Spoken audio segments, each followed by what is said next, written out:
ladies and gentlemen, colleagues and guests. My name is Lenka Procházková, as maybe some of you already know, and I'm head of Czech Liaison Office for Education and Research here in Brussels. On behalf of our office and the Academic Cooperation Association, ACA, also Norwegian Contact Office for Research, Innovation and Education, NorCore, and German Academic Exchange Service, DAAD, I'm delighted to welcome you to the last EduCafé before the summer break. And tonight's topic is higher education and its role in supporting the competitiveness of Europe. Even before the formation of the new cabinet, we have been seeing strong political messaging about the need to strengthen Europe's global position through innovation and skills. At the same time, however, there are ongoing and uncertain discussions about the future budgets for research and education. If Europe is to remain competitive on the global stage, the role of higher education must not be overlooked. Universities are not only the centers of excellence in teaching and research, they are also critical drivers for innovation, upskilling, and social resilience.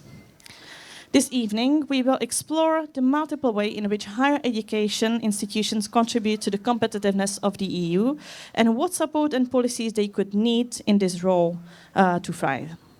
To guide the discussion, we are joined by 3 esteemed speakers, each bringing a distinct perspective on the topic.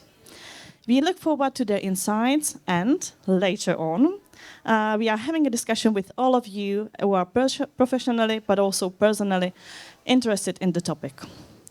Moderating tonight's discussion is Ragnhild Solveig, Senior Advisor of NorCore and also the Head of Brussels Office of Norwegian Directorate for Education and Skills. I hope you will find the discussion insightful and thought-provoking, and without any further ado, Ragnhild, the floor is yours. Thank you so much, Lenka, and thank you to everyone here. So I think we will just jump directly to our 3 speakers. So on my far left, so your far right, I have Dr. Axel Plünnecke, who is from the German Economic Institute, head of the cluster Education, Innovation, Migration.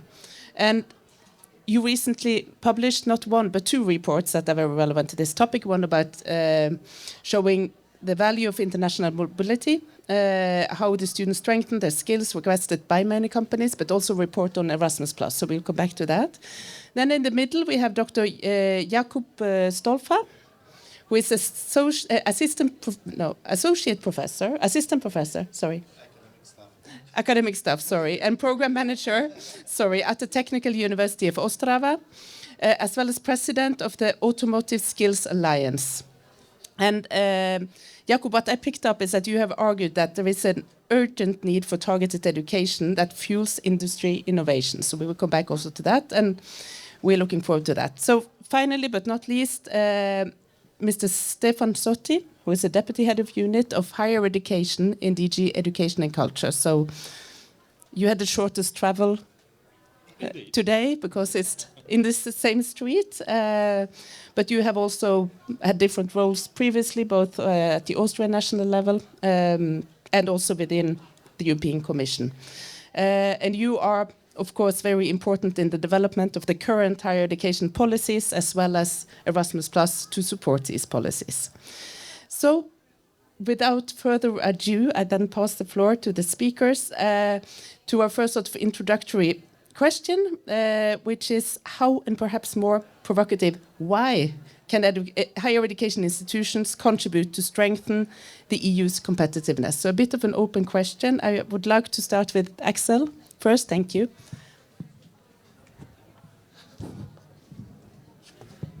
Oh, thank you very much. Good afternoon. I would like to talk to you a little bit about why studying or doing an internship abroad is so important, not just for students, but also for the competitiveness of our economy. Demographic change, digitalization, decarbonization, or deglobalization bring many challenges. And to deal with them, companies need workers who are very flexible, open-minded, and especially this is true if young people enter the labor market. The working world is becoming more complex and uncertain, so skills like resilience or adaptability are more important than ever before. This brings us to the topic of studying abroad. A stay abroad can help students gain important experience and build key skills. Studies show that it strengthens personality traits such as resilience, openness, and the ability to work with other people, diversity, and so on. These traits are very helpful when facing change at work. Also, students who go abroad improve their intercultural experience and skills. This is very important because the workforce are becoming more international and diverse. Our study, which we have done last year, Go Abroad, and we focused on how companies view this kind of international experience. In spring 2024, we surveyed a little bit more than 800 companies in Germany, and we asked them what they think about students who have studied or worked abroad. We looked at different types of companies because it's very important. They have a different view on this topic, like more digital companies, companies with a lot of academic stuff, or innovative companies, companies with strong international linkages to other companies. And we asked them what they think about studying abroad. And first of all, we saw in our questionnaires that a lot of companies are active internationally. This means that they use foreign languages in their companies or they have international teamwork. And when hiring graduates from university, the companies care most on practical experience of the graduates. Still, companies that are very innovative or have a lot of international linkages to other companies, they say that studying abroad, stay abroad during studies is very important for them. Not all companies, but the companies who have strong international linkages, who are very innovative, they say studying abroad is very important for them. Interesting, most companies don't mind if a student takes more time or a bit longer to finish their degree. They say if they have preferences, they would prefer international experience. It's much more important than sticking strictly to the standard period of study.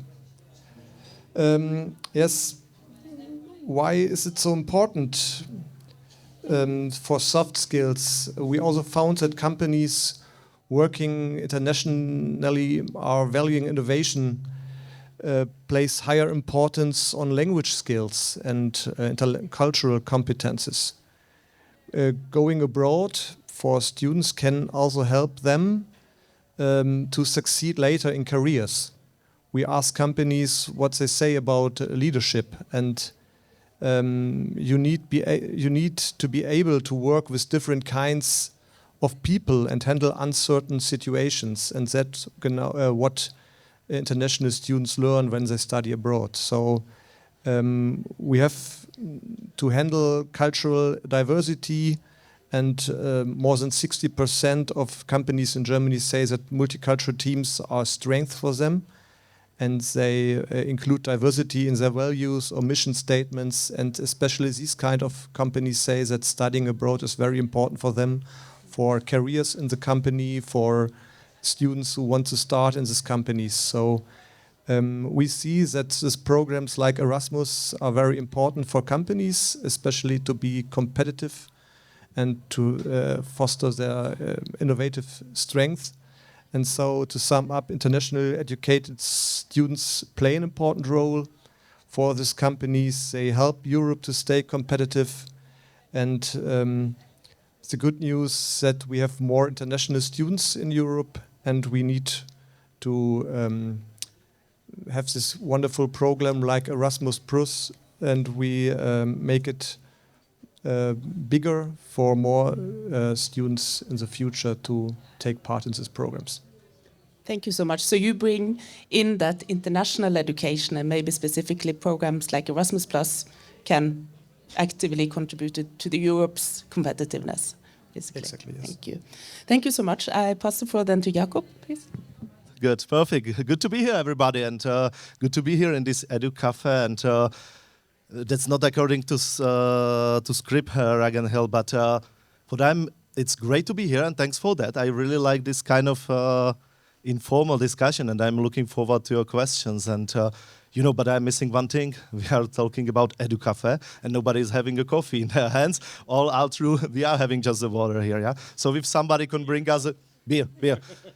If somebody can bring us a beer and coffee, that would be great. But now getting back to that, when you had, if it's associate, assistant, anyhow, academic staff, and this academic staff member is talking about industry and how this needs a competitiveness, that's, of course, definitely linked to the universities. And it's also definitely linked to the education and training as such. And let me tell you, firstly, I don't want to start with the heavy topics, but I need to dig into that a bit. Of course, speaking also as the president of the Automotive Skills Alliance, and you hear the word automotive, it's in a huge transformation. Everybody can see that in the news, if it's digital, if it's green. If it's other kind of transformation, because of course under the digital transformation you might also see AI. You might see the different impacts, and maybe we might be really talking now what kind of education and skills we need, but we know that we need adaptability, problem solving and all that, but from the technical perspective it's a huge and fast development. Yeah. So this industrial transformation, and that's I'm coming back to that what you said regarding this competitiveness. Now, without a joke, looking, of course, at the global scale of Europe, and we can be looking at America, China, and the global scale, definitely we need innovation in Europe. We need to boost innovation, and education is the way to boost the innovation. And higher education role, you said it also at the beginning. Of course, it's education, it's research, it's also societal role, this third leg of the universities, if it's in the region, if it's on the national and country level. But you know, I'm coming to that because there was why and how. If I still may, there was how. And of course, I will say that everybody is expecting what I will say. I will say reaction must be faster, we must be more agile, we must, at the universities, be more faster in the curricular development, change, then we need to offer more continuous education and all that. Yeah, that's very nice. I believe everybody which is here in the room knows about it, but it's not so easy to implement this how. Yeah, so how to deploy, how to implement it. Of course, thanks to Erasmus+, thanks to these European collaborations, we are faster to develop it on organization level. But there is a real big challenge to develop it at a whole systematic level in whole Europe, to have it continuous and systematic, to really have this collaboration, to do not invent the wheel again, because also from the Erasmus+, you have a lot of projects for the education and training. And deep in my heart, I'm always, and that's really sitting there, we need to really streamline our, basically our projects and our work in that, so that we do not invent the wheel again. We really work the direction that it supports the strategic sectors, it supports the innovation and training, and then I can just say about the exchange of students. When I was listening to that, I can just add exchange of the staff. Yeah, that's also quite good thing that I have to admit. At the university, when you exchange the staff, you teach somewhere. It's exchange of teachers, exchange of staff to see and to really see the other universities, see the other countries. And I will get also a little bit deeper in that maybe later in the discussion, because it's also exchange of staff to industry. That's the big topic that we can talk about. It's about the last thing, to train the trainers, train the teachers, and now allow me to say also train the academics at the university. And I hope I will be able to walk out of this room when I said it. Yeah, but let me dig deeper then later throughout this conversation. Thanks a lot. Thank you, Jakub. Oh. Hello. Yes. Thank you so much for a lot of practical also suggestions. I think we should get back to that in a little second. So I turn to you, Stefan, for this bigger question.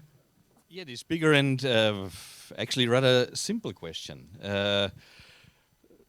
First of all, thanks a lot also for having me and for having this discussion. Linking competitiveness to education, as I said, it's a simple thing. Education is just the basis for any sort of competitiveness. Paraphrasing Bill Clinton, yeah, it's the people, stupid, which is the quote I would never dare to say. Yeah, it's the people. And this is exactly the reason why I think only 5 or 6 weeks after presenting the competitiveness compass, the European Commission launched the Union of Skills, because this Union of Skills is the basis of any sort of broader competitiveness policy. And here we see that higher education obviously plays a key role in this. I mean, we all know, and we have representatives from high-tech industry here talking about the knowledge-based society and a knowledge-based economy. We need highly skilled people. Yeah. We know the problem we have in the field of basic skills is tremendous. But now focusing on higher education is the key to competitiveness in a knowledge-based economy. And this certainly poses questions on the whole of higher education system. We'll definitely get back to. Starting with the issue of how can we get more and more people into higher education. The whole question of inclusion. We know in most of our member states, higher education is still not as inclusive as we want to see it, and high education in general, but higher education in particular, is still inherited and depends far stronger on the educational level of your parents than on your own competences and skills. This also poses new questions in terms of what could be the role and what should be the role of higher education institutions in adult education, in lifelong learning, something I think we really need to rethink completely. So, as I said, it's always nice to start such a discussion with a simple question and then raise the bar higher over the time. But this one, yeah, it's the people, and without skilled peoples, any talk and any thinking about long-term competitiveness strategies would fail. Thank you, Stefan, for actually a quite encompassing but simple answer to a complex but simple question. I don't know. So the next topic I want to go is this sort of collaboration between the higher education sector and the employment, the world of employment. I think this is something that many countries puzzle with. I know in Norway we do struggle a bit with these questions because, okay, what should be the higher education role compared while safeguarding sort of academic autonomy, for instance, which is a very important concept, of course, and equality, the choice, the freedom of choice for the students of what they want to study, etc. But at the same time, make sure that we get these highly skilled people that we need in the sectors that we need them for. I mean, how can we balance this? And I wanted to ask you, Jakub, if you wanted to start to elaborate on that. Thanks for that, and digging now deeper to that, how to really do it. And of course, we have great universities that are already collaborating closely with industry. So I'm not talking about something new here, but again, I'm looking at it from the systematic European level, and that's also some topic that we are tackling from the not just the industrial perspective, but also the education training providers perspective as a university, secondary schools, VET schools, but also regions, social partners, and that's what I'm now naming is the basis of our Pact for Skills collaboration that I lead in the automotive mobility sector. And we will be already celebrating 5 years in November this year from the first announcement. And that's a really, of course, a big deal. And I believe from the also perspective, and allow me to say, it, and for the last time as the automotive guy, but allow me to say that, of course, the automotive sector, highly industrial, needs this transformation, need people with the new skill, high-skilled people, bringing 7% of GDP in Europe, employing around, we might say, 14 million people in Europe. And that's the strategic sector that also needs STEM-educated people and, of course, people then with the soft skills. And I will get there, yeah, but I just wanted to highlight that also because, of course, getting to your question, academic and, of course, the free for choice for the people, yes, definitely, no doubt about that. But then we need to also understand in Europe what is our competitive advantage and do also awareness campaign that you will have a high quality job if you go, for instance, the STEM education way. You will have you will support the innovation and that, yeah. So while assuring what you said, we need to really raise this campaign, what needs to be done and what we need to support more. And then you were asking about working closer. So as I said, industry to co-create curricula together and update. But then, of course, assuring that the curricula at the university are still horizontal enough, yeah, because the role of the university is to be more horizontal, to show the perspective what is happening there, to do not be so much tightened, for instance, to the certain tool or system, you know, but show it from the wider perspective. But then, of course, as usual, include the industry to the education and training. I would like to also mention that include also professors that are partially at the university but partially in the industry to really be in that industrial world. Include also PhD works that are not just in the bubble but are really PhD doing on the real R&D thing in the company. Then also company might be bringing use cases for the projects on which teachers, students can work, and also the industrial people to combine it together. That's also, by the way how we were doing some kind of training courses that were developed through Erasmus Plus program, because we have developed a course that has ECTS points. It's at the university for students, but it's also offered to the industry as a lifelong learning course. And then the combination of students and the people from industry is very interesting because people from the industry are coming with, of course, the experience, knowledge, and all that. But I have to admit, I have seen the students, they were super ready with the theoretical basis, yeah, because they had the time to study that and show themselves, yeah, I have seen all the materials, I know it, but and to combine it in the team, it's really interesting outcome, yeah. So that's the working closer, and of course, then I don't want to be long because then, as it is my daily bread, it's the modular, it's a micro-credentials, it's recognition, it's living labs, innovation hubs, and all that. But we can maybe get there later. Huh? Thanks a lot. Okay, thank you. Axel, would you like to comment on this topic? Yes, it's a question of study choice, freedom, of course, and better guidance, perhaps. It is right and important that students can freely choose the subjects they are interested in, but they should not be forced to study special topics like STEM, perhaps. But, however, we can help young people to make better choices. I think it's more study orientation, more guidance. For example, we know that young women are less likely to choose STEM subjects. And that's not because of lack of talent or something like that. It's because they underestimate their skills in maths, in science, or they do not find careers in these fields very attractive. But that's why we need better feedback systems at school, and girls should see that they are as good as boys in these subjects, and we should show them great job opportunities in STEM fields, and that's more than technology. If you see STEM subjects, STEM professionals can help protect the climate or improve healthcare to fight serious diseases. And in this way we can inspire perhaps more young women to, especially them, to study STEM fields, and perhaps this kind of purpose would be very important to get more young women to study STEM fields. And if we do more in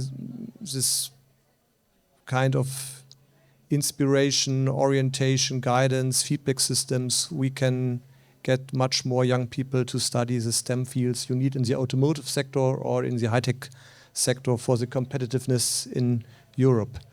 And perhaps we can do a little bit more in this field and show the opportunities, the purpose of this kind of STEM subjects for Europe.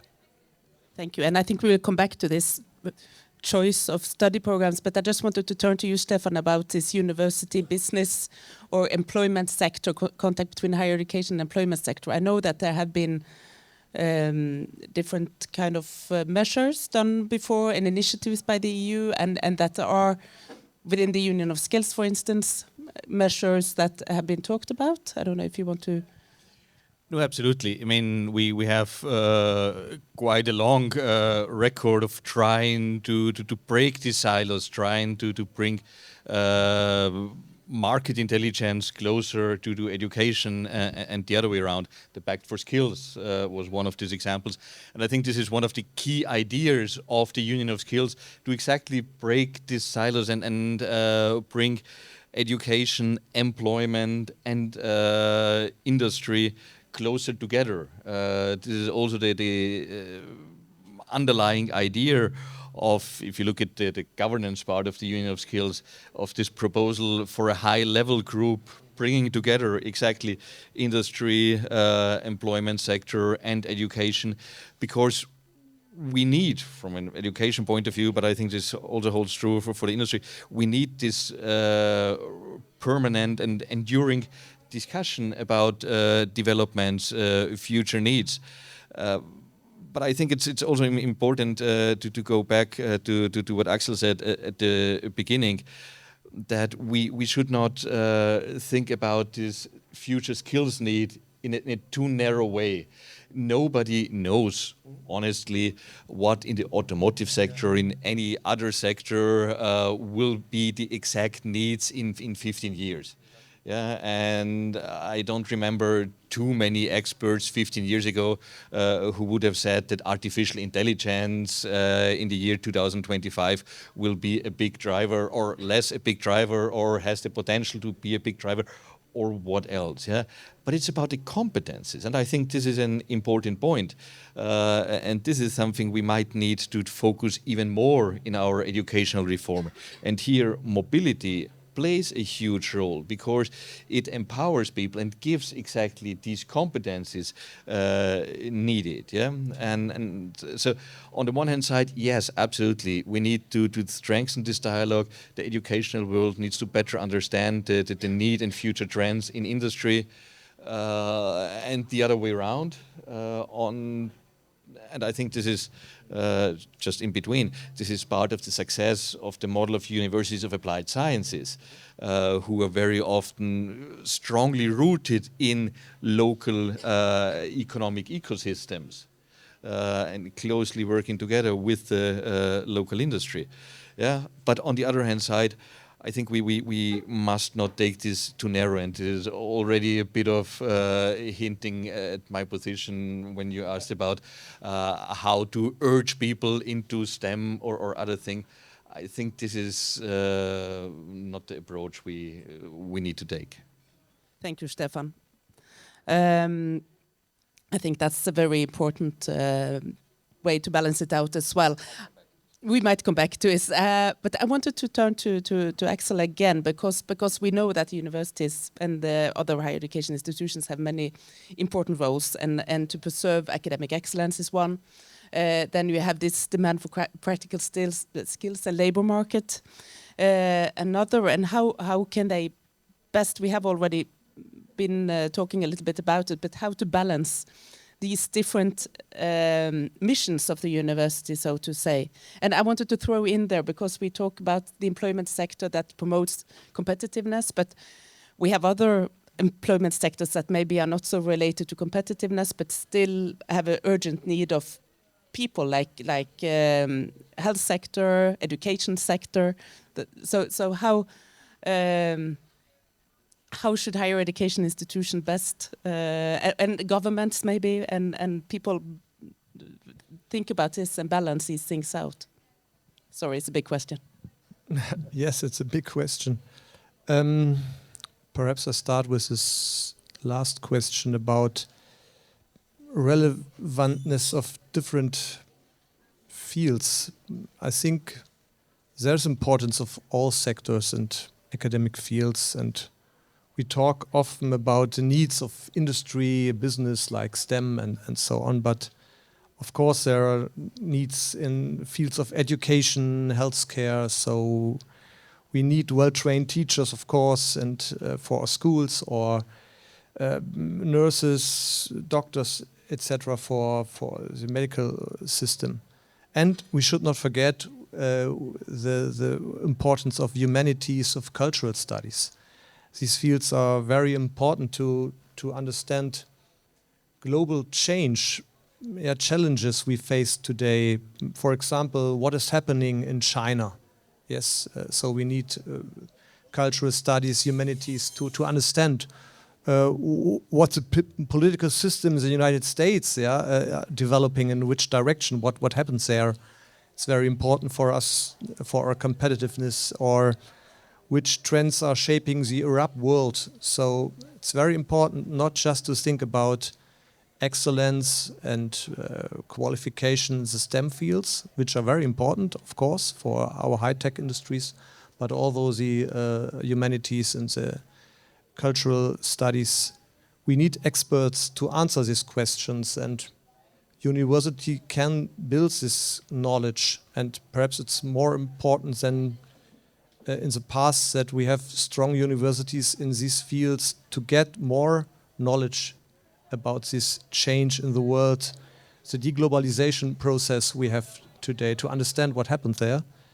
And that's not only important for government, but also for the international companies to know what happens in China, what happens in the United States or in the Arab world. So it's not only about engineering, which is very important, but also for other kinds of things. And the same is, it's more important excellence, academic excellence, or qualification for a special workplace. I think the advantage, comparative advantage of universities should be the theoretical part, but we need a lot of projects perhaps at university in combination with companies, with other stakeholders around the universities, where we can cooperate between people in companies and young students, and they work together on specific programs. And perhaps the technical universities, universities of applied science, have a lot of structure, a lot of projects like that, and perhaps we can improve these programs and give them a little bit more time, perhaps, in our programs. Thank you, and I'm glad to see that you think there is also room for other subjects than just the STEM field. Would any of you two like to comment on this topic as well? Definitely very happy to do so, because of course, and thanks for that, I knew who is sitting with me in the panel. So of course I need to defend a bit the STEM education. We can be talking about also STEM education, but also in the script was that we will be talking about the soft skills and the combination of this horizontal and what we basically need, of course. And sorry to say so, looking at that a little bit from this industrial perspective now, and I will change the head. Of course, it's kind of a STEM education. I still cannot step out of that, sorry. and it's very important, but I'm not saying that's only that, yeah. It's of course soft skills, it's also adaptability, because exactly as said, we don't know what it's what we are studying for, what is going to be here in 15 years, yeah? What the AI is going to be doing. Maybe something else will be here as AI, yeah? So definitely we need adaptability, we need problem solving, we need teamwork and of course communication. And for instance, that's something that even we do at the technical universities. And now I'm changing this head for my technical university, VSB Technical University of Ostrava, where I teach. And I still manage to do so. And basically, for instance, I put students to the teams of 6 people, and they are playing like a company, and they are doing the software engineering, but they are playing with the company, so they need to know also economics. They need to know the combination where how they will work together. Who will be the boss, or do we need a boss? Yeah, that's the question. Then each week or 2 weeks they present, and everybody needs to present, and of course then select who is presenting the most, and so on. So again, the presentation, communication, and all that. So it's very important to combine these technical skills with the soft skills education already. And then of course I totally agree with you that we need to go also wider. But that's the perspective. And if I still may come back to Union of Skills, I'm very happy for the Union of Skills, and I like also the perspective of connection, the initiatives, because there is also this that, of course, from the Back for Skills perspective, we are bringing the sector-specific solutions, yeah. So, of course, representing the automotive sector, and then we have a horizontal European University alliances. We have centers of vocational excellence. We have European Alliance for Apprenticeship, and all that. And that's basically horizontal. And for me, it's a beauty of that this fragmentation of initiatives might be also seen from the vertical sectoral perspectives there, and bring that umbrella together. And that's one of the also challenges and one of the solutions, by the way, which we are doing in our Pack for Skills. We have the overview of the projects, of the initiative, if it's public, private, in the sector, and trying to connect that. And again, coming back to that, do not invent the wheel again, but build on that.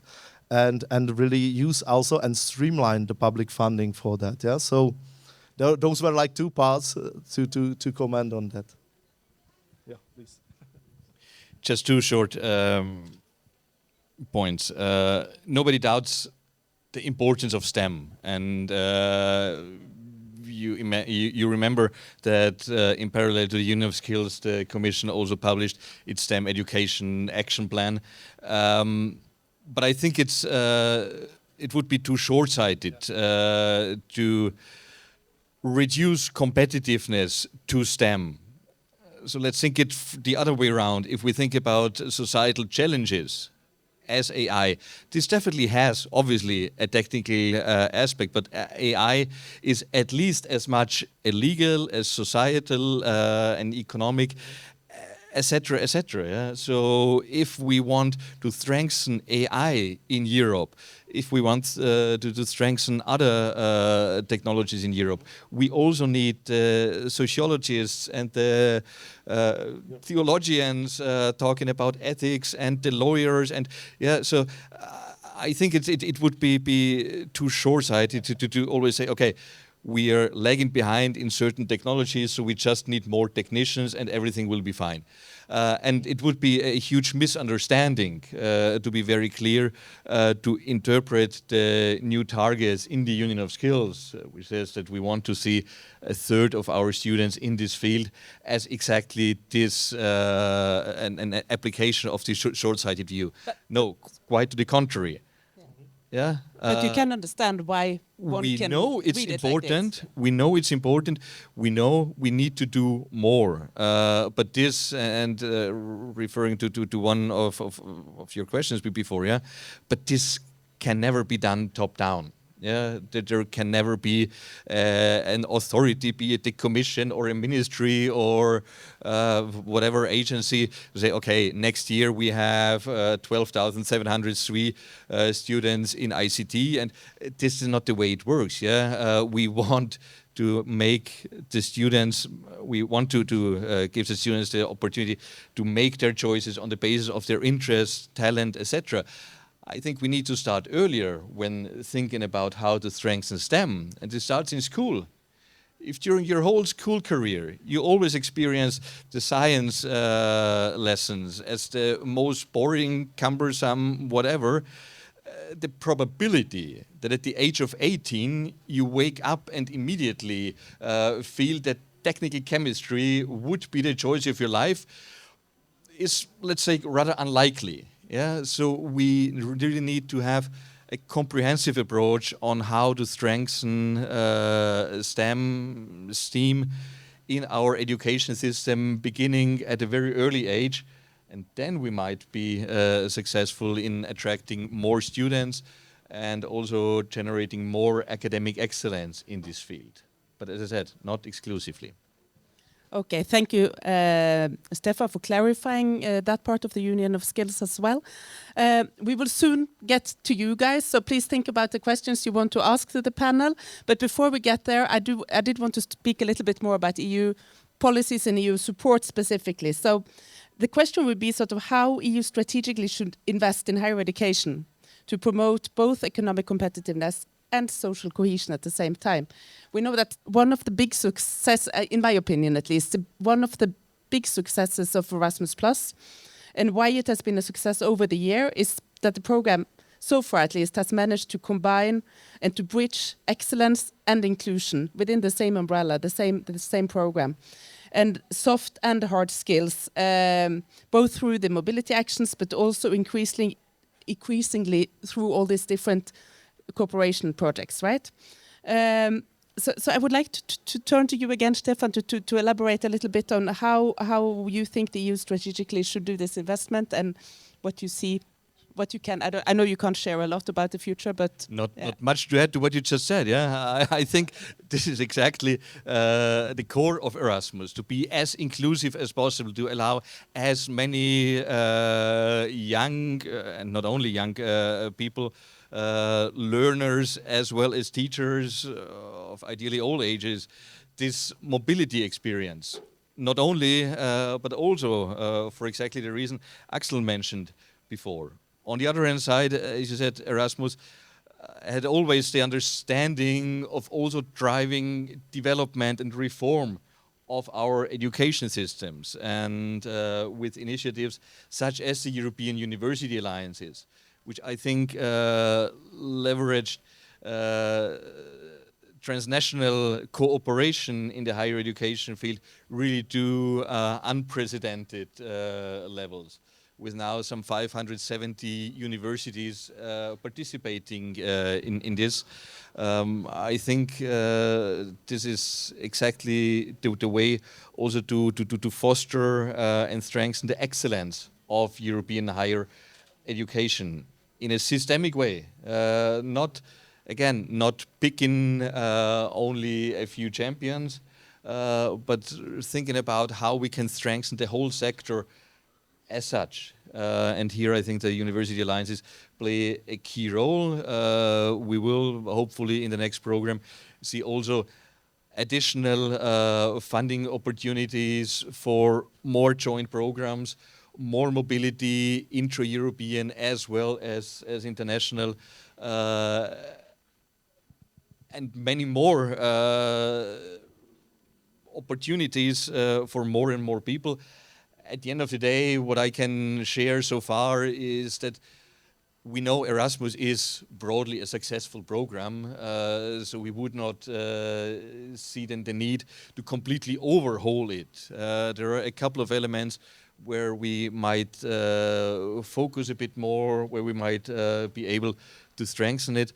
But I think building on these key elements, mobility for all or for as many as possible, on the other hand side, driving systemic reform in the European education sector. This was a success, as you said, and it will be a success in the future. But just to compliment to you, because we see in the Union of Skills and in the Commission's guidelines, etc., they say we want to strengthen Erasmus+, especially VET. Do you see a danger that, or a risk or a possibility that the VET sector will take a bigger part of the program than the higher education? Is there sort of a shift in balance there? Not sure it says especially that. No, I mean, there might be slight changes between the sectors, or at least more flexibility between the sectors. But I think everybody, also on our top political level, agrees on the importance of higher education, as we agree on the importance of the vet sector and the schools. We might need to find a slightly new balance, but as I said, I mean, referring back to the huge challenges we also have in the basic skills sector, we also need to think how we can, on the European level, support member states in effective reforms, because in the long run, if we don't get basic skills settled, this will have impact on higher education and high skills as well. So I would be careful playing the one sector against the other. It's a common endeavor, and only together we will manage to develop the skills needed for a competitive Europe. Definitely agree.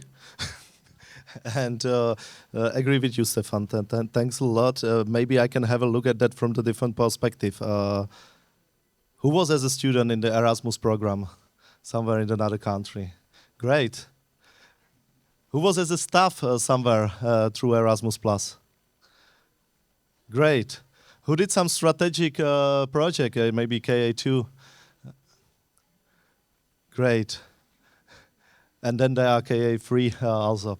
And perfect. It's a lot of us here in the room, so I believe all of you will agree with me that Erasmus Plus is something like our flower that we need to really take care of. It's really the beauty of that, and totally agree, Stefan nicely said it, and totally agree with that, and we just need to make sure that it grows, because it is really bringing this European collaboration, this how to call it, that's this citizenship, this really, the other countries, really the other people. Basically, I can go to the almost all countries and I still have a couch to sleep at, yeah. So that's great, yeah. And of course, it is bringing then, via this education, this competitiveness that at the end of the day we need in all the industries, yeah. So of course, if I'm now talking for automotive, we need it for if it's industry or if it's all the other sectors that we can build on, yeah. Thanks. If we want to be more competitive in Europe, we must cooperate more, and to cooperate more, we need this pro-European attitude, and that's Erasmus Plus, I think, which can improve this kind of attitude. And to that, we have the second positive effect is like these competencies we spoke about. Thank you. I think that wraps very well up this first part. And I know it's really warm and there is a drink on the other end of this talk, but I'm sure there must be some questions or comments from the audience to any of the speakers, or just comments. Yes, please.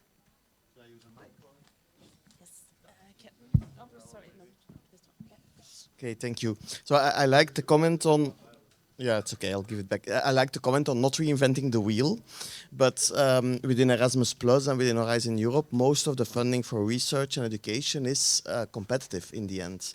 And so follow-up funding is an issue. And I'll put the fox in the henhouse. If we look at competitiveness of Europe compared to China, China is very good at seeing, okay, this is a strategic sector, let's put a package on it. And this is something Europe and also Belgium does not really do. We do a lot of funding, really disperse funding. How would you deal with this in the future? So to really look at strategic sectors and to invest in those. Thank you. Do you want to reply already, or should we collect a few? Come on. Yeah, I should start. Yeah, I have seen you nodding sometimes when I was talking. So, of course, yes, that's also something that we are calling for to see what are the strategic sectors for Europe, where to strategically develop, what to strategically support. But please don't take me wrong. I'm not saying to push anybody to anything, still assure the freedom, still assure all that, but maybe do really the guidance, the awareness campaigns to really see what is really bringing money back to the pockets of us in Europe. Yeah. So of course you shouldn't expect anything else as the president of the Automotive Skills Alliance as answer yes, and of course to support strategic sectors in that and in the innovation and further development of it. Yeah. But of course I know, still assuring that we have the other sectors and the openness. I mean, I think it's on the European level at least would not be as new as you framed it a little. We have in the current horizon with the missions, particularly this one, yeah, maybe broader than somewhere else, maybe not as sharp as focus, but there is this element, and I think this is something the Commission learned from. And you would surprise to not see similar and maybe even more focused instruments in the next funding period. Thank you. Yes, the lady in white. Thank you. Hello. I have 2 points. The first point. Sorry, maybe you can say your name and where you come from. My name is Radomíra Houskova. I am the teacher of the European School, and I am the math, physics, and technique teacher. And I am also the career guidance in a European School here in Brussels. And 2 comments. One comment is that I am more than 30 years as a math and physics teacher, and I have never ever had a feeling that somebody don't or didn't support me as a woman. I was every time very equal to my man colleague, that I want to say. And I don't like when somebody is telling that the women need to be supported, because it already sounds me a little like that we are weaker than the man. Therefore, we need the support. But I can tell you, in our European school, we have the maths, higher maths and lower maths. And I am teacher of more higher maths. And in my math lessons, in the Czech section, we have much more girls than boys. And the girls are absolutely equal, maybe can say better than the boys. And we support them, and they are going also to study technician or mathematics or physics or another subjects. So I think it's not true that the girls are not supported. And to the career guidance, you were talking about it, that we need to start about the career guidance early. It's true. And I can only agree with you. And in our European school, come to us and you can see that we are starting about career guidance in a S1. That it's already the students 11, 12 years old students, and we already guide them. What about they would like to be as a professional? And they are already all 7 years, we are the guides of their professional choices in the future. So I think that I want a little defend the education of secondary schools or basic schools, that we are really helping to the girls, and the girls are really equal to the boys, and many times much, much better. And in the mathematics, physics, and I know it, we are teaching quantum physics, for example, and I have now in my physics course 20 students only in the Czech section, and there are 15 girls. They want to carry on at the universities in this type of studies. So I'm not worried about the girls and women in a STEM. So thank you. I'm sorry, but I needed to tell it. No, absolutely no need to defend the school sector. I have 2 kids in the European school, so I know the system very well. But I think we can agree that this high level of preparation on this early stage is rather exceptional and not something we can take to happen in 100% of all European schools. Yeah, I'm afraid this is not the case. On the girls, I mean, absolutely true.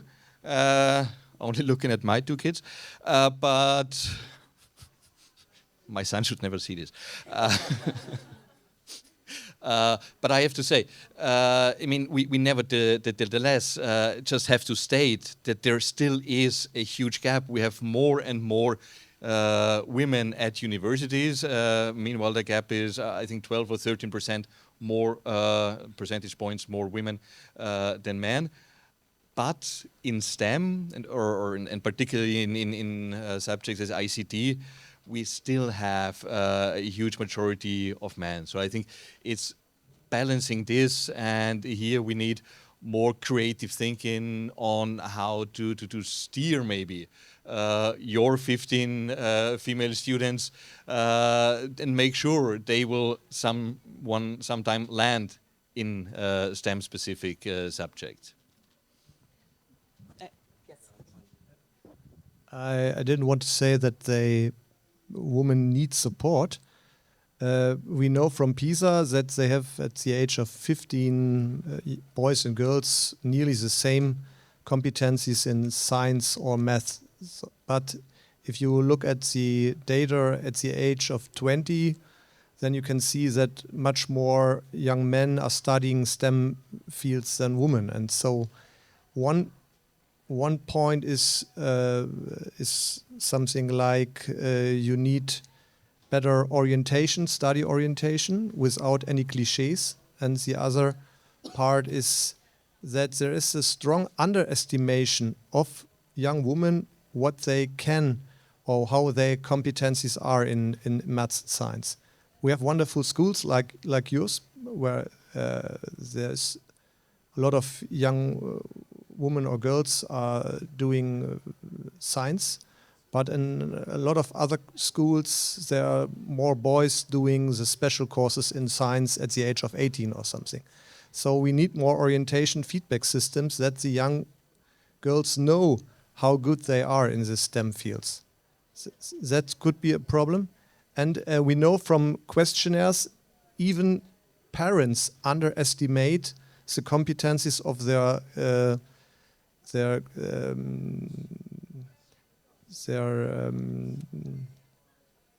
daughters in comparison to their boys. So we have a problem at the parent level as well.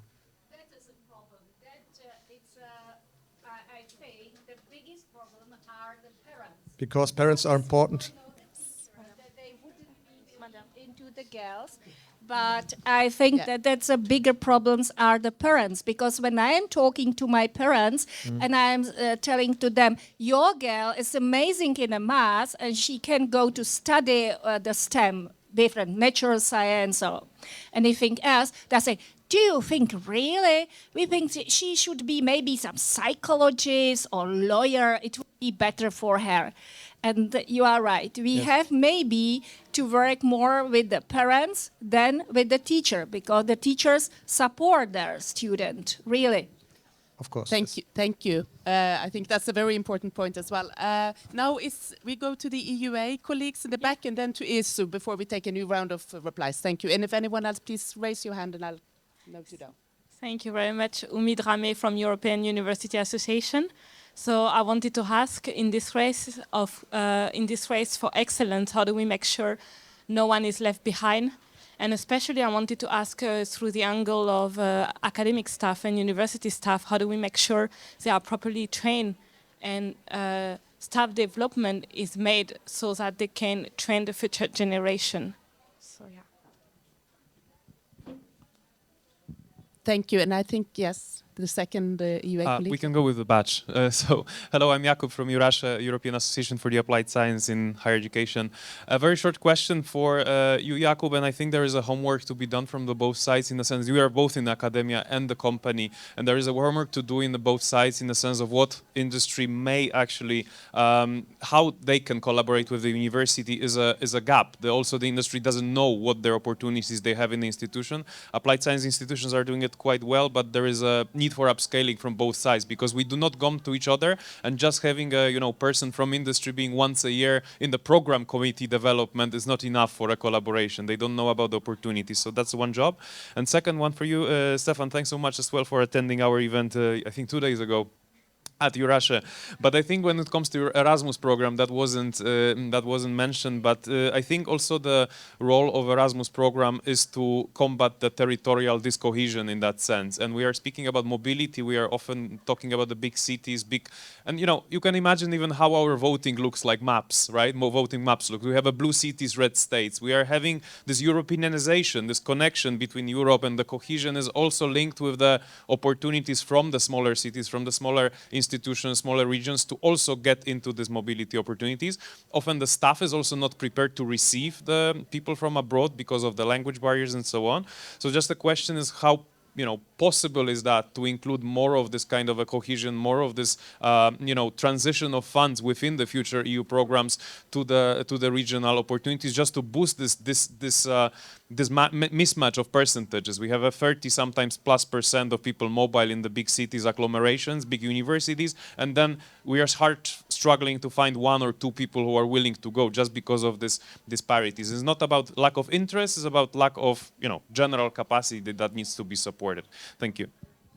Thank you, and sorry for grouping you with the EUA. I'm so sorry. Another one, or do you want to reply to this before we go on? Well, on the first one, the training of academic staff, I mean, I think we all agree on this. You know that the Commission is working on the side of DG RTD together with us now on competence framework for academic staff. I think this is a huge challenge which we need to tackle in a sort of multi-level governance approach. This is nothing where I could easily and reasonably say, okay, there will be just a new action in Erasmus and everything will be fine. Obviously, mobility plays a role in this, and I think this is something where we also see still some divergences between universities, universities who benefit already quite much and participate strongly in staff mobility, whereas in other universities this is still slightly exotic. But yeah, I couldn't agree more with you. And on the regional aspect, I mean, I just said it the other day. I think that particularly universities of applied sciences, which quite often, not exclusively, but quite often, are also located in rural areas, play a huge role in strengthening these rural areas, in bringing innovation, in bringing high-level jobs into these rural areas, and thereby at least mitigating this general urbanization trend we see with academics in general. And I think that via Erasmus we can also do not only in mobilities. We know that in many of the alliances we have University of Applied Sciences participating. You know that from the beginning on, by default, it was necessary for alliances to be successful to have a broad mix of different universities, in many cases also this University of Applied Sciences. And I hope that this can help at least strengthen the innovation capacities in these regions, together with many other instruments. And this will be, I think, also a bit the magic to be done then in a new program. We all still don't know how this concept of national envelopes and a stronger competitiveness fund and other instruments at Erasmus will really look like. But I think here, and we might have gotten a first idea how to use different instruments when thinking about the recovery funds. So maybe I think, or I'm quite sure, there will be opportunities for smart mixes to particularly ensure this competitiveness also of rural areas and peripheral areas. Just to ask, can people still hear us? I mean, we are competing a lot with the outside. It's okay? Yeah. Hopefully, yes, they still didn't fall asleep. So that's positive. Thanks for that, and thanks for the questions, because firstly, let me also react on this, train the academics, train the teachers. Of course, we need this approach, as Stefan said, on the systematic level.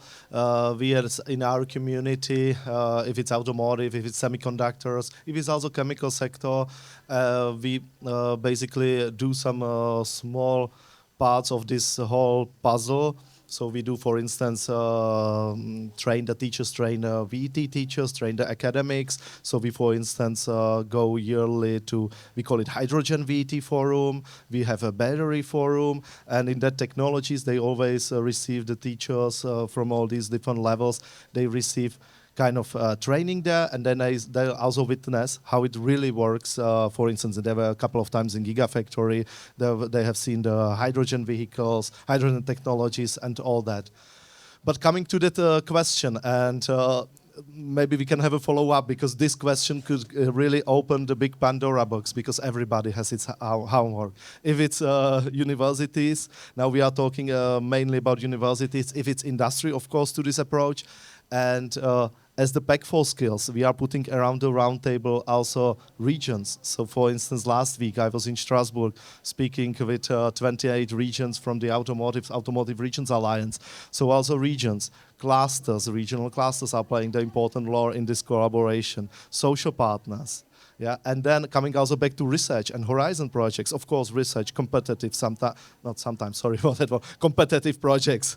And also transform the results from horizon projects and research to the education. Yeah, that's also the kind of gap. Yeah, so there is a lot of those things to. I don't want to call it finish the homework, but I rather call it work together towards those solutions. And that's what we are in our Pack for Skills trying to do. At least do certain specific examples that on which we can then build a systematic level, and we always also coordinate that with the other sectors sitting around the round table. There is more than 20 Pack for Skills partnership now, so happy for that. But definitely let's take it, because that was very valid question, and we can elaborate it more then. Yeah, thank you. I want to let them. Sorry, the European Student Union, and Arno, please. Hello. Yes. So hi, I'm Arnaud from the European Student Union. I have first a bit of a reaction on also what has been said regarding women in STEM, women in education and things like that. And to be very honest, some of the things that have been said are quite problematic, and also not putting back in perspective actually the structural barriers that exist within society when it comes to access to education, not only for women, but also for any other minorities, and how actually to make higher education more accessible, we should also attack those systems that are oppressing people. And I think it's also part of the problem, and it's a bit tricky, and it's also a bit, in the end, quite easy from this room where we're mostly white educated people to say that there is no problem and that everything is kind of settled down. And then my question would be also, when we're talking right now in also the sphere of competitiveness in Europe and the role of education, and how we can have skills that are more suited to what the business needs, but also how can we then continue to ensure that the third mission of education is still quite important, and how can we ensure that also students, and even more actually in applied sciences where it's even less present, can also be citizens and can be democratically engaged, and even more in the current political sphere in Europe with the rise of far-right and also very conservative opinions in Europe. How can we also still ensure that students know how to participate in democratic spaces and in democratic life? Thank you.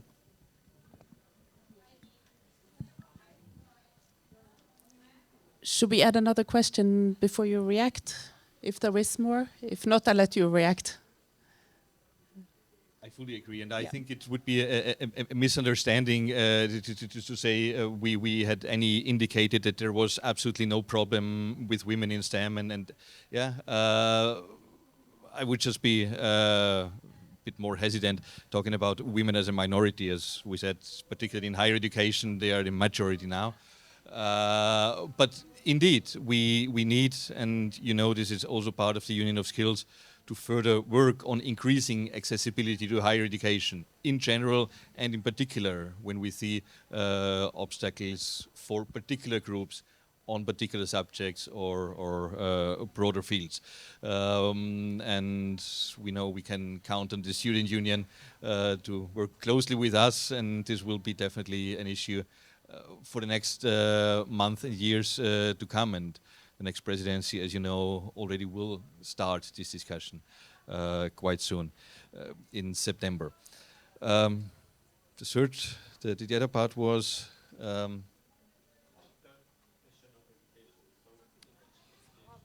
citizenship education. Yeah, I mean, frankly, I think we should not play the one against the other. Yeah, it's not that students are either serving some competitiveness goals or are good citizens. Hopefully they are both. And also on citizenship education, I think we need a more comprehensive approach, which starts far earlier, already in schools. But we also know that obviously programs as Erasmus contribute much to a far better understanding of oneself as being European, of creating a European identity, of creating interest in Europe, also in the European Union as a polity. So absolutely agree that next to many other aims of education, as labor market preparation, etc., civic education is an important part, and therefore it was added as now another basic competence in the Union of Skills. Thank you. I'm looking if there are other hands or if everyone have said that what they wanted to say. Yes. Sorry, I can leave this one. Thank you. My name is Karl Nemeček, and I work in management of several technical startups. And one trend that we've noticed in the last year or so is that basically the sentence, "I don't know how to do something," has become pretty much obsolete. There is really no reason for a graphics designer not to become a pretty half-decent front-end developer in the span of maybe several weeks at this point. And I was wondering, maybe what should the EU and higher education institutions do in promoting this adaptability? Because it seems like the future is for, at least from the business perspective, is for people that are not specialists, but are able to wear many hats and quickly adapt to the changing situation. I think this question is for the whole panel. Definitely. I'm not sure if it's 100%. We will still need a specialist, but we need this adaptability. And it comes to my mind when you were talking about it that you are almost reading my notes here, because one of the things is that I have just written down that I would like to still mention is the support of entrepreneurship, startups and all that, because this is bringing also the innovation, new ideas, new technologies, new services that we can build on. And that's something that from the higher education perspective needs to be also supported more, spin-off companies, startups at the universities. I know that we are talking about that already many years. There are also great examples, but on the systematic level again. And then I'm coming back also to the point of parents, because that's that attractiveness that I was trying to talk at the beginning, because attractiveness of the sector, attractiveness of its transformation and what it means, that's, I believe, now forget automotive, but that's, I believe, all that new sectors. If we are, for instance, talking, I don't know, about tourism, and we are traveling, yeah, or something like that, it might be also. But so there is so quick development and so many opportunities that we are really lacking in that career guidance. We are really lacking on that where students should go, because, and that's lacking, of course, at the parents. I don't want to generalize it, but they might see still the traditional media and what is happening there. Now I'm coming to automotive. There is automotive that is bad, dirty sector, but it's it's really pioneering in the digital and green transformation, and there are great jobs that you wouldn't even guess about, yeah. And that's something that we should really somehow raise this attractiveness together with the career guidance, and there is where the role is played by, again, regions, schools, social partners, and all that. So again, all around the round table there. Yeah. So that was just the addition to that, and answer also to the question. It's the same for me. I've this written here that we need support transformation through startups and research. That's a very important point I would like to mention. And the other part is, yes, we need these international students from abroad coming to Europe to study here from demographic strong third countries like India, Latin America, North Africa, and so on. If we want to face the demographic challenges of Europe, and we must be much better to improve the competencies of persons, young people who migrate to Europe 10, 20, 30 years ago. And that's, for me, it's most important to get more high qualified persons in Europe to to get more competitive, that we have to increase the potential or use the potential of these international people, migrants in Europe to become much better. And there we have to invest much more in schools, in early childhood education, but even in systems to help students to go to university, to be successful in university. Thank you for also bringing in this very important topic of attractiveness and students. So I think the last question will come from my colleague over here, Karin. Thank you. So my name is Karen Totland. I'm from the Research Council of Norway. I'm a colleague of Ragnhild's. Just to bring one word in that hasn't been emphasized so much today is the word interdisciplinarity or interdisciplinar learning and research where I come from, where we know there's a lot more need for people to work together across disciplines and to be able to understand different disciplines and also maybe to learn different kinds of skills also after you have finished your education. And I think, well, I'm not from the education side, I'm from the research side, so it's actually, this is more a comment than a question maybe, but I think that also demands an approach from the education side to meet these needs that you teach and also test students in a way that prepares them for this kind of working together across disciplines. So I don't know if anybody wants to comment. It's actually more a comment than a question, but I'm happy to hear if you have comments. Thank you. No, before answering, just the gentleman in the first row, I mean, I think I know at least one example here in the room who would not be able within weeks to get a decent front end. Me, for example. But in principle, I agree. Yeah? And therefore, in the beginning, I was also talking about not limiting the discussion to skills, to know how to whatever you describe, but these broader competencies, because we very much know with the increase of developments and changes, things we teach today at our university and University of Applied Sciences won't be of tremendous need necessarily in 10 years, 15 years, 20 years time.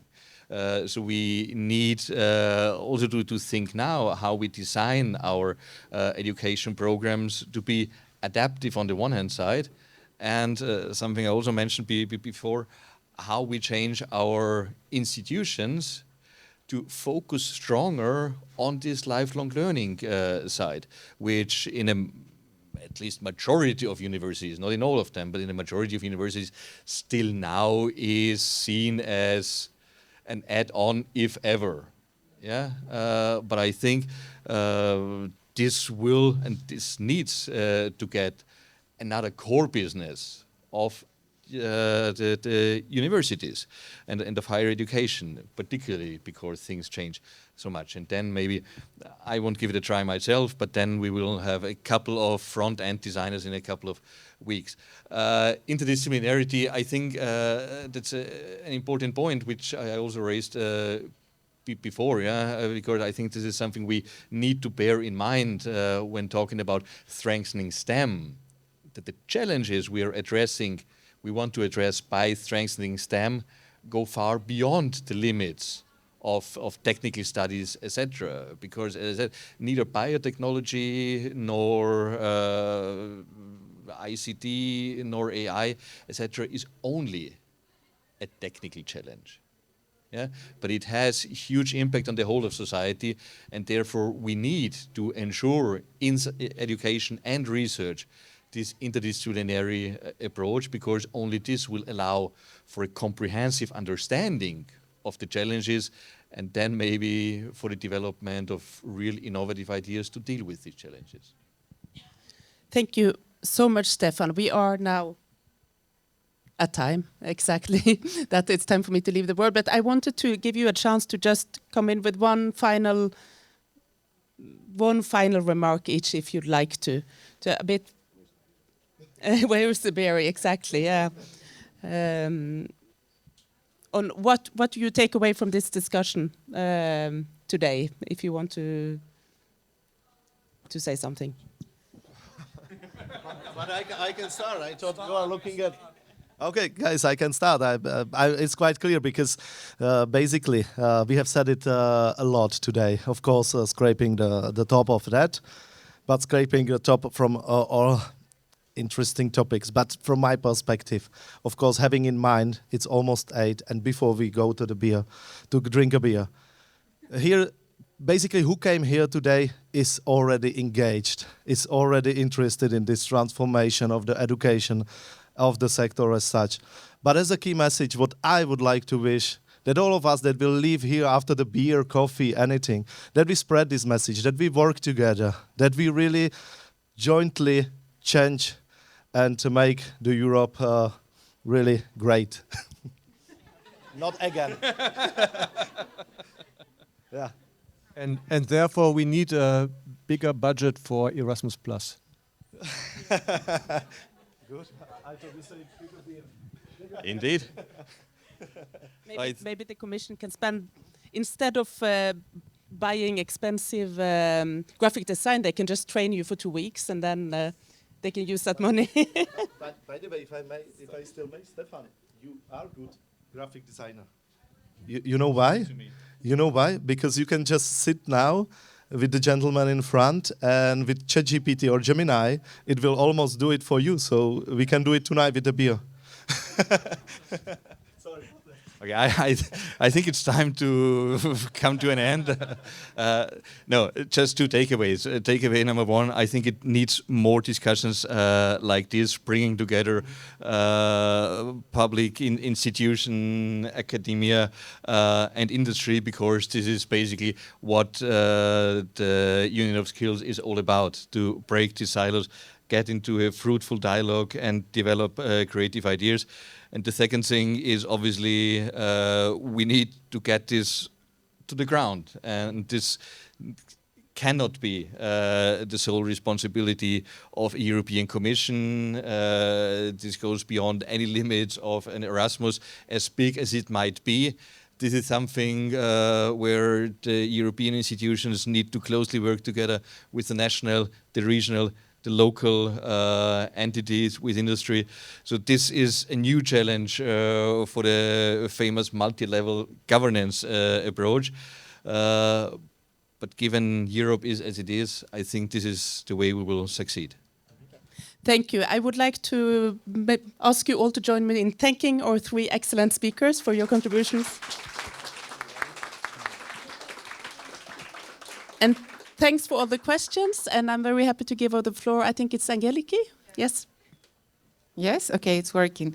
Thank you, Rangel. Thank you all to all of our speakers, and thank you to all the participants. I'm going to keep it very short because I like it short, and I know that you all want to go to the drinks. It has been a very inspiring discussion and conversation today on the topic of the role of higher education for the competitiveness of Europe. So very briefly, I want to invite you all for a drink and have some more discussions between you. It's a nice time for discussion and reflection. And I want to thank you once again on behalf of CZELO, DAAD, NorCore, and ACA. Thank you.